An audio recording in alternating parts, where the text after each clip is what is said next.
I think it's really something... Nature has an interjection. No, I feel that somewhere, people did not want anything divisive at this time because we face very grave challenges both on the security and the economic fronts. And here there is also a confidence level. Manmohan Singh is an economist. Somehow he'll handle the economy. Maybe at least in the youth and the urban voter. Probably this was a big consideration. The question here is, Aarti, look at the BJP's campaign, hardline issues, the subterranean hardline Hindutva. He got 82-year-old leader.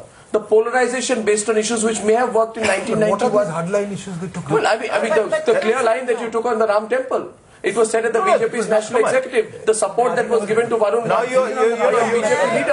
You're taking all this time it was being criticized. Sorry, all this time it was being criticized that we are not taking the hardline issue, and today you're saying we are. Not at all. And everybody said that it is limited to a quarter page. It was not the case. It is not that case. The way it's been explained, it has nothing to do with 82 years or versus 78 years. Let's say. Probably Congress will not admit, but on the Delhi exit, when we looked at it later on, it was more of a Manmohan Singh impact in Delhi. Now, whether it is being translated all over India, I cannot say. They may like to say it was Rahul Gandhi or Sonia Gandhi, but let the Congress answer for that. Sankarshan is the question. Of you, and probably also of Swapan, is there after this going to be quickly a push for change in leadership? It doesn't really happen that way. The way So we have to go into there will be a process of looking what happened, why it happened, what are the reasons. It's not going to be a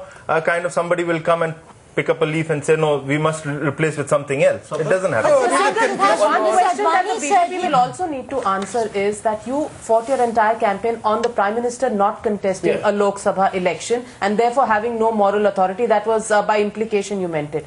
That argument completely fallen through? Well, the argument will still remain. The Prime Minister, you see, you cannot be changing it just because of an election. The Prime Minister should come from the Lok Sabha. There's nothing, which was said wrong. And it should be the practice. And it would be welcome step when Mr. Manmohan Singh now decides and goes to the Lok Sabha and comes out. How can we help him? No, the people's verdict is very much out. Now the point is the BJP. No, apply the same rule into Gujarat also. The people's verdict has been out. So let's leave Narendra Modi out. So let's talk on the principle. The Prime Minister should come from the Lok Sabha.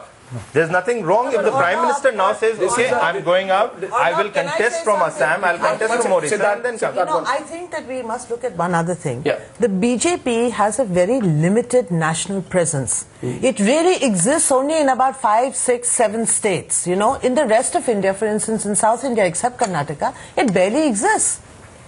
I mean, how can it get more than, say, 120, 130 seats, even if it does really well? And that's the problem with the BJP. It has failed to grow. And it's not just the number. BJP with just this number of seats in 91 was the real victor of the 91 election. It set the agenda. I think, it's not just the numbers. And, forgive me, of course, Dr. Manmohan Singh didn't fight the election. He's the first Prime Minister who served 5 years while being a Rajya Sabha member. But somewhere one has to state this, it did not matter to the electorate. It's very important, let's face it. It did not matter to the electorate. And there therefore arises a question. From very early on, because Mr. Advani is a veteran political leader, he's had a very long distinguished career, but he chose for various reasons, not just during the campaign, but over the last 5 years, to target the PM.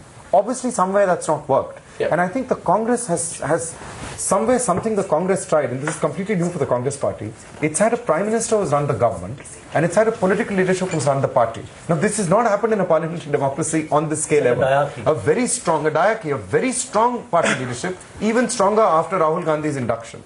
And somewhere, when I just look at Congress versus BJP, the Congress, succeeding to beat back the BJP. It did not do so well in the last election where it was head-on-head with the BJP. States like Maharashtra, I take Maharashtra extremely seriously. So somewhere, the BJP would have to rethink, and the Congress, of course, will say that this strategy has worked. Eventually it's the numbers. So we have to ask why, and we're going to spend some time thinking. We are going to